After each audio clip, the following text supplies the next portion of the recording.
In the summer of 1812, Napoleon Bonaparte, master of Europe, led an army of over 600,000 men to conquer Russia.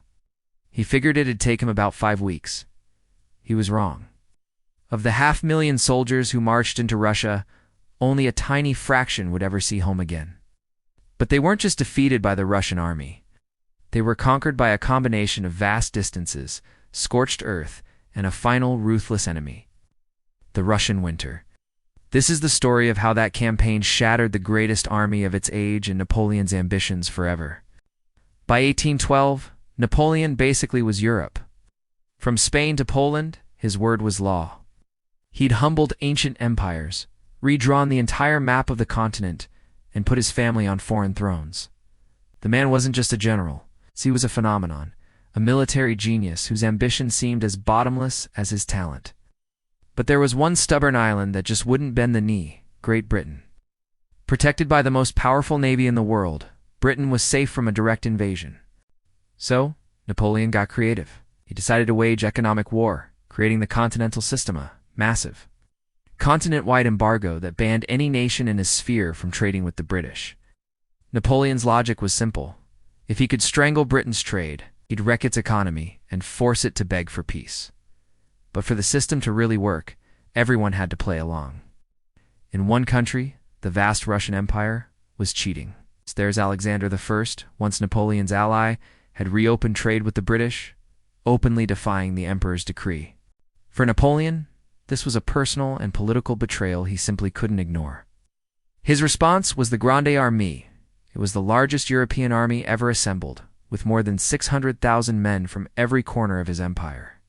French, Polish, German, Italian, and Dutch soldiers all marched together. As this behemoth gathered on Russia's borders in June 1812, nobody, least of all Napoleon, doubted the outcome.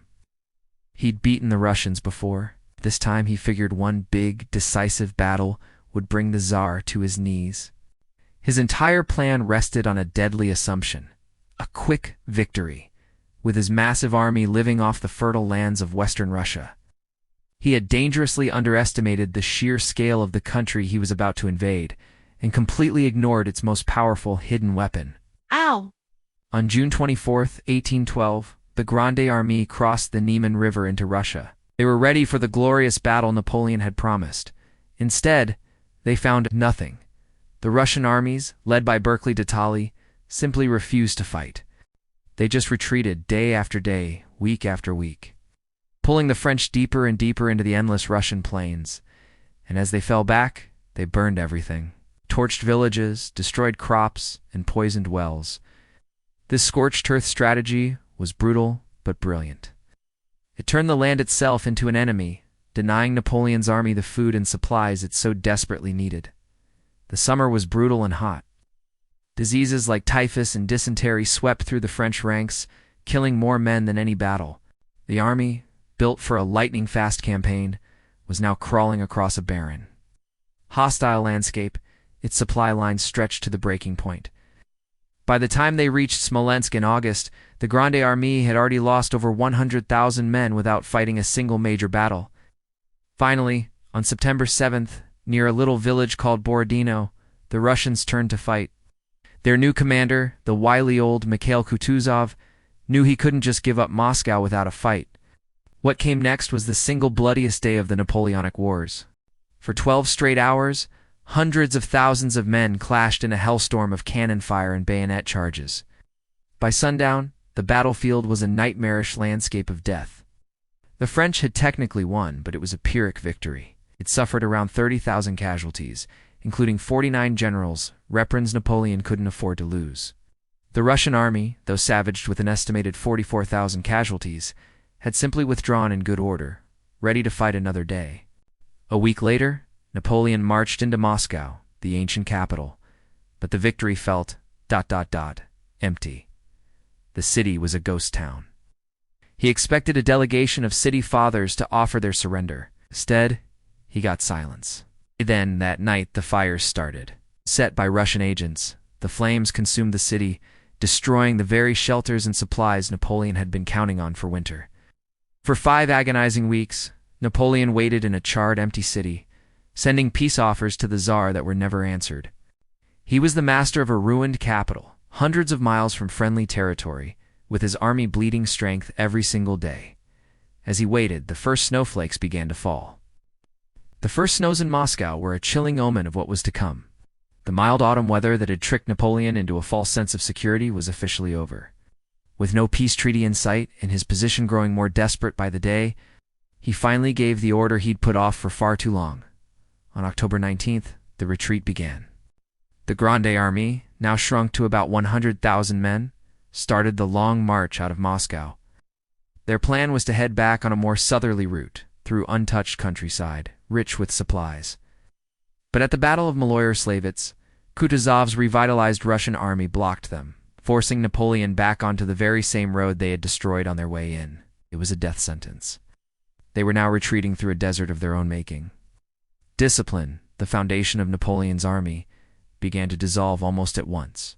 The retreat turned into a chaotic, stumbling column of individuals. Soldiers broke from their units, desperate to find any scrap of food. They became easy targets for the Cossack cavalry who haunted the column relentlessly, appearing like ghosts to strike down stragglers before melting back into the forests. Then, in early November, the real enemy arrived. The temperature plunged. Within days, it dropped to -30 degrees Celsius, -22 degrees Fahrenheit. The soldiers, many still in their tattered summer uniforms, were completely unprepared. The horses, which hadn't been fitted with proper shoes for the ice, slipped and died by the thousands. Their deaths were a double disaster. It wiped out the cavalry and forced the army to abandon its cannons and supply wagons. They were left with no food and no artillery. The once mighty Grande Armée was now little more than a disorganized mob shuffling through the snow, fighting not for glory but just to stay alive. This wasn't a military retreat anymore. It was a flight from a frozen hell. The suffering was on a scale that's hard to even imagine. The cold was a physical, relentless predator. Men's breath froze into ice crystals. Exposed skin would freeze in moments. Soldiers who sat down to rest simply froze to death, discovered like statues in the morning snow. Frostbite was everywhere. Men lost noses, fingers, and toes. Many had shoes that had long since fallen apart, and they were forced to walk with their feet wrapped in rags. Survivors spoke of watching the skin and muscle peel away from the bones of their feet. Starvation was an even greater torment. They had already eaten their horses. They resorted to boiling scraps of leather from their gear, and in the darkest moments, there were even reports of cannibalism. Men would kill their own comrades for a piece of bread or a warmer coat. The bonds of fellowship that hold an army together were completely dissolved by desperation, and through it all, there were the Cossacks. They never risked a full-scale battle, but they were a constant, terrifying presence on the flanks, their lances picking off the exhausted and the weak. Every man who fell behind was a dead man. The lowest point came in late November, the crossing of the Berezina River, the remnants of the army around 49,000 soldiers, and another. 40,000 stragglers found their path blocked by the icy, swollen river and a converging Russian army. In a final, incredible feat of engineering, Dutch pontoon soldiers waded into the freezing water to build makeshift bridges. What followed was pure chaos. As the desperate crowd tried to cross, Russian artillery opened fire, turning the riverbanks into a slaughterhouse. People were trampled in the stampede, or pushed from the bridges into the freezing water below. To save the core of the army, the bridges were eventually set on fire, abandoning tens of thousands on the other side to be killed or captured. The word Berezina even entered the French language as a synonym for a total disaster. Amidst this horror, one man became a legend, Marshal Ney. Commanding the rearguard, Ney fought with the ferocity of a lion, rallying small groups of men to hold back the Russians, often fighting with a musket himself. He was called the bravest of the brave, the last hero of a dying army. This story is a powerful reminder of how even the greatest ambitions can be humbled by forces far beyond our control. If you love getting lost in these incredible, dramatic moments from the past, make sure you subscribe and hit the bell icon so you don't miss our next exploration of history. On December 5th, with what was left of his army near Vilnius, Napoleon did the unthinkable. He abandoned them. Racing ahead in a sled, he sped back to Paris to secure his political power and raise a new army, leaving his men to die in the snow. The final numbers are just staggering. Of the more than 600,000 men who entered Russia, only about 27,000 from the main army managed to stumble back across the Niemen River. While some estimates of total survivors are higher when including auxiliary units, the result was the same. The Grande Armée had been effectively annihilated. Its soldiers were killed in battle, taken prisoner, or died of disease, starvation, and cold. The Russians, too, had suffered immensely, with perhaps 200,000 of their own soldiers killed. The disastrous Russian campaign didn't just stop Napoleon. It shattered the myth of his invincibility. Seeing the emperor so catastrophically defeated, the nations of Europe-Prussia, Austria, Sweden smelled blood. They were emboldened to rise up together in a new coalition, the war that would eventually lead to Napoleon's defeat at Leipzig and his first abdication. The road to Waterloo truly began in the frozen plains of Russia. Napoleon Bonaparte, the master of Europe, had conquered armies, kings, and empires. But in the end, he was broken by the vastness of Russia and the merciless power of its winter.